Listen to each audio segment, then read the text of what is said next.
So this is our finance and philanthropy block. Finance is incredibly important to solving the climate change problem, and because of how wealth is distributed in this world, philanthropy is extremely important. And, but this is also something else. This is a little brief Jersey takeover. Being talked to by a Jersey guy right now. About to have a Jersey girl followed by a Jersey guy present their capstones. So I wish I could go all Jersey, just like, yo, cut it out. But no, I can't do that. And it's Denise too. I would feel especially bad. My God. Wow. Anyway, so we've dedicated this time to talk about Jersey stuff like cheesesteak and air pollution and Giants football, Turnpike. Anyway, we're actually here to talk about projects and associated with climate in the San Diego region. Emily is, as I mentioned, from Jersey and graduated from UVA and was an econ major and definitely expected that the project might go in more of a like a data analysis, like quantitative direction. But Emily found a really engaged stakeholder with a real serious need and addressed a question about what we're doing here in the San Diego region to optimize our carbon budget. And I think this program is not necessarily about amplifying what your experience and skill set necessarily has been, but sometimes being flexible to do, if there's a need and information is going to be used and a stakeholder is going to do something important with something, you kind of just find a way to do it, because with the climate crisis, it's kind of all hands on deck. And I think one thing I've learned from this job, and even just from climate change in general, is we all have to do everything we possibly can to address the climate crisis, and acting in a high leverage way is important. So, this is a really cool capstone and involved a lot of work, a lot of interviews, and something pretty new to Emily, but I really enjoyed seeing this project come together, and Emily's done a really great job in this program. So Emily, it's all you.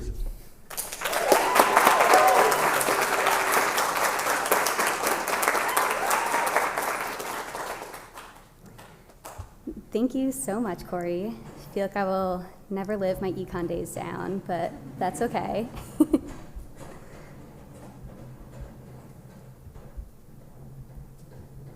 Okay. Hi, everyone. So I am so excited to share with you all the work that I performed with the San Diego Foundation over the past year. For those unfamiliar with the San Diego Foundation, they are a community foundation that distributes donations and investment earnings from local donors to local organizations creating social impact in San Diego. And we can look at this type of financing as a market between the impacts donors want to fund, the demand, and the impacts local organizations are providing, the supply here in San Diego. And of course, today, we will be talking about this market specifically for climate impacts. And by climate impacts, I generally mean mitigation, adaptation, and equity impacts. So I will start today with a quick background for my capstone, the process that I used, the insights that I found, and then the recommendations based off of those. So as I may have foreshadowed in my intro, the reason that I worked with the San Diego Foundation is because they intend to create a climate fund, and that will be a specific fund or a mechanism at the foundation to distribute money sourced from donors to the organizations working to produce mitigation, adaptation, and equity impacts here in San Diego. But there are a few issues within the market to consider first before creating this fund and before establishing the framework for its use. So first, there is a pattern of low levels of philanthropic funding for climate change efforts. And this is a national pattern, but we can also see it occurring specifically within the foundation. So last year, the foundation allocated $104 million in grants towards organizations in San Diego, but only about $6 million of those grants were allocated towards projects and organizations related to the environment. And if we were able to look at that environment number a little bit more closely, even less so would actually be designated towards projects and organizations related to climate change efforts.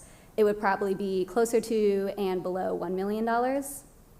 And the second issue that we have here in the market is that in San Diego, there is a mismatch between the demand for climate change projects and the supply. So donors want to fund projects that produce impacts which are additional, measurable, and verifiable. And these are characteristics of compliance-grade carbon offsets. However, a recent report showed that there are limited opportunities for these carbon offsets here in San Diego using existing protocols. And beyond these offsets, there are other types of projects that can produce claims which are, again, additional, measurable, and verifiable. But the foundation has seen with their work to date that our regional suppliers do not have the capacity to deliver projects at this level. So it is with the objective of addressing these issues that I performed the initial stages of a market supply study for the San Diego Foundation.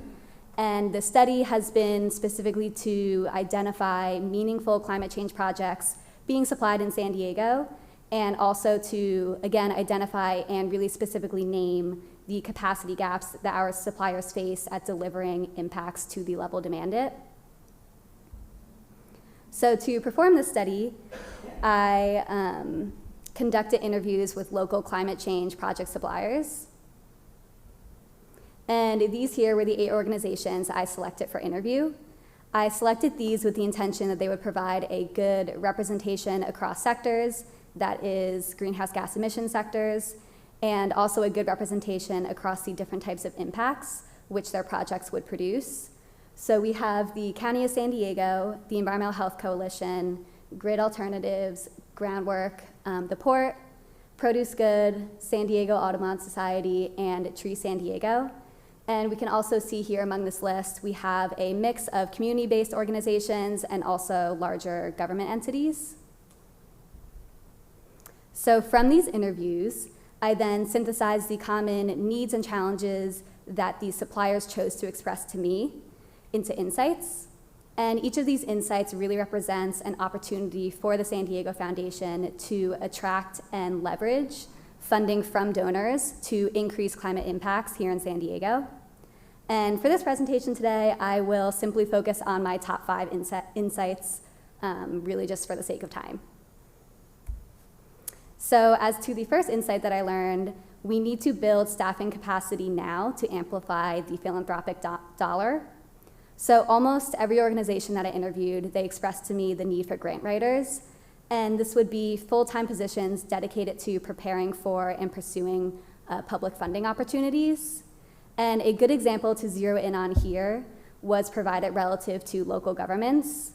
So the county and the port, they both anticipate an influx in state and federal funding opportunities for decarbonization projects. And this will really be at a scale that we have never seen before in the region.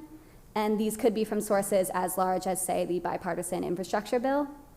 But organizations feel that our local governments in San Diego do not have the staffing capacity up front to prepare for and successfully compete for these funding opportunities. So really, without investments in staffing, San Diego as a region, we're just going to miss out on these huge potential grants. And as for the second insight gleaned from these interviews, it is that we need to support access to external expertise and outside consultants to measure, monitor, and report project impacts. And this insight here is essentially about the need to quantify impacts to help organizations unlock funding and also help them advocate for their climate change projects. So the Environmental Health Coalition demonstrates a clear example of this insight. They would like to apply for a $35 million state grant to fund the implementation of a range of climate change projects in Barrio Logan, which of course right now is a disadvantaged community in San Diego. And the projects that they are looking to implement range from affordable housing sites to urban greening projects such as the construction of a new residential park in the neighborhood. But to even be able to apply for this grant that they're looking at, they must be able to demonstrate that at least half of the requested grant money will be allocated towards projects that produce greenhouse gas emission reductions. And of course, the Environmental Health Coalition, they don't have the internal capacity to do these calculations themselves. So to even apply for the grant, they need to outsource these calculations. And next up, as for our third insight, we need to trust the community voice to advance equity where it is needed most. So this insight really comes down to listening to the community needs when funding projects, and Grid Alternatives provided a strong example of this insight. So they are a nonprofit here in San Diego that brings solar energy and job trainings to low-income communities and households. And they advocate for solar energy because the communities have voiced to them that the electricity bill savings and the jobs that come out of it are what these communities need the most.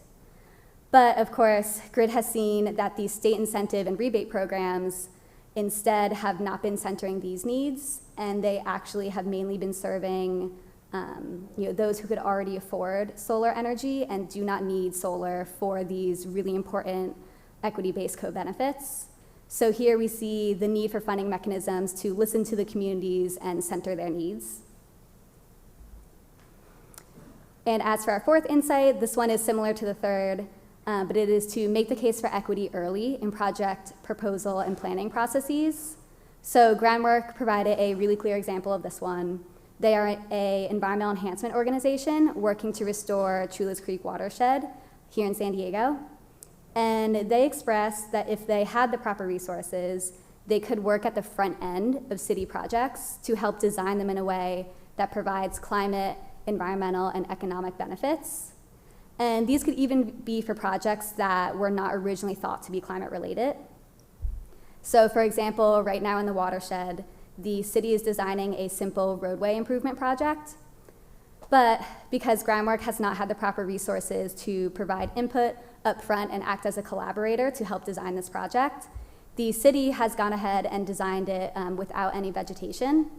So this will essentially perpetuate the conditions that already cause urban heat island effect and flooding in these disadvantaged communities. And for our final insight for today, this is that we need to provide unrestricted funding to increase impact for geographies and residents in need. So Tree San Diego provided a good example of this challenge. They provide tree plantings and workforce development and job trainings for underserved communities here in San Diego. And they do this work with state funds, but of course these public funds come with a lot of restrictions in terms of how they are allowed to be used. So Tree San Diego is only allowed to use the funds in the census tracts that the state designates as disadvantaged and low income. This means that if a low-income household or another type of resident in need who happens to live outside of one of these census tracts needs Tree San Diego services, they cannot be served. So Tree San Diego brought up an important example that the rural communities in East County and even the indigenous communities have reached out to them for their services.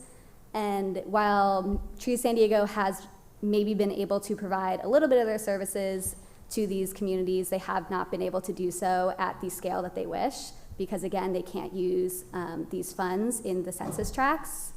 So basically, this type of funding just severely limits an organization's scope of work. Now, the foundation has the opportunity to turn each of these insights, each of these needs and challenges into action.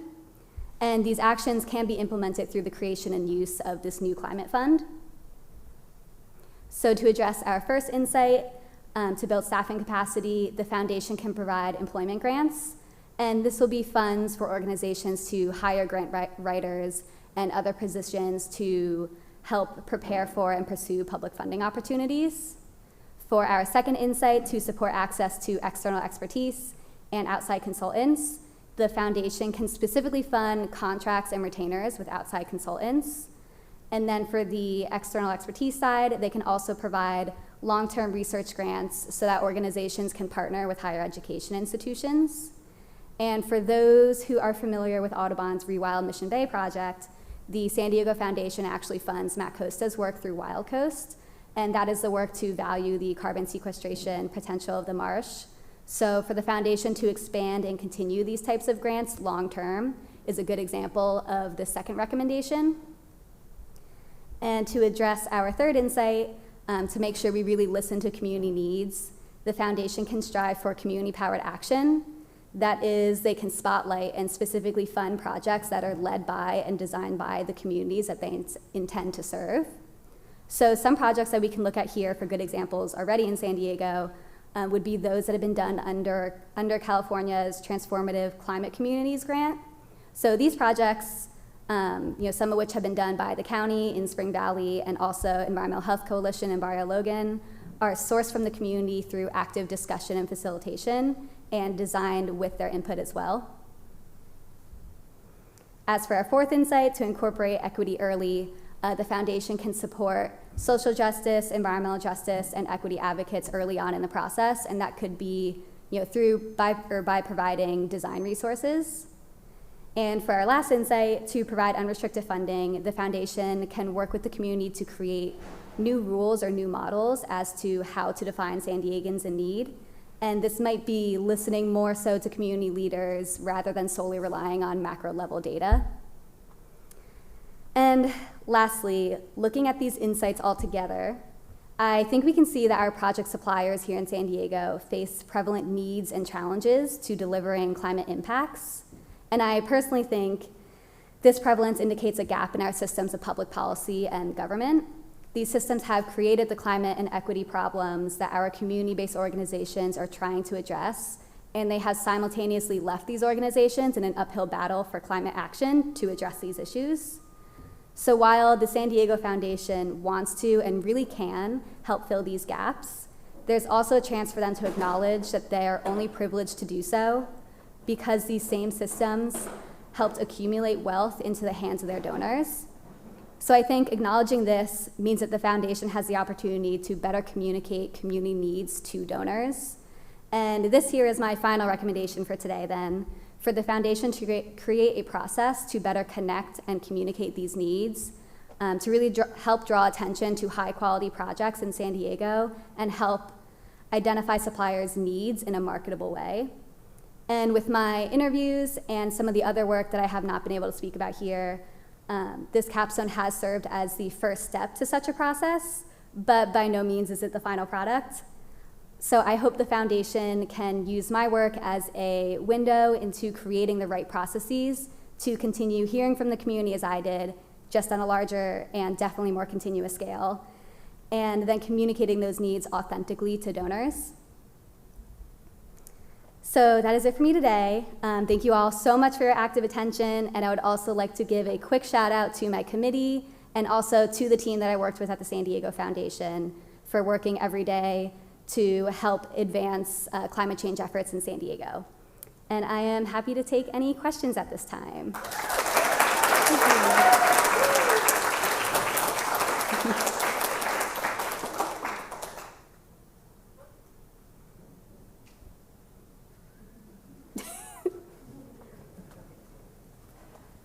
Hello, me again. Great presentation, thank you.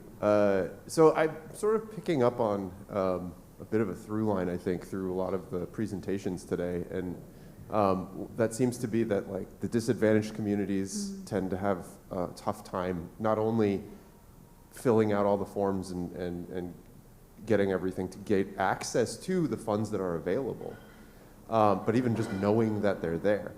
Do you think, given that you've been connected to all these different groups in the area and seen things through that aspect, do you think that the state government, the city government, I don't want to go as far as the federal government, but that there might be something more proactive in the policy is written that could be done to sort of provide more direct outreach to the disadvantaged communities? Is that something that might help in these cases, or is it too fiddly of a problem where it would be better to do some other approach, do you think?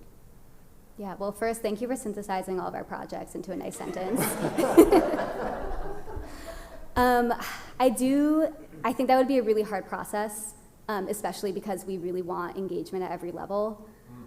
I think even for the foundation, it's going to be a hard process to do this last recommendation as I provided to connect and communicate. I do think it'll have to be iterative in between these community-based organizations and the donors.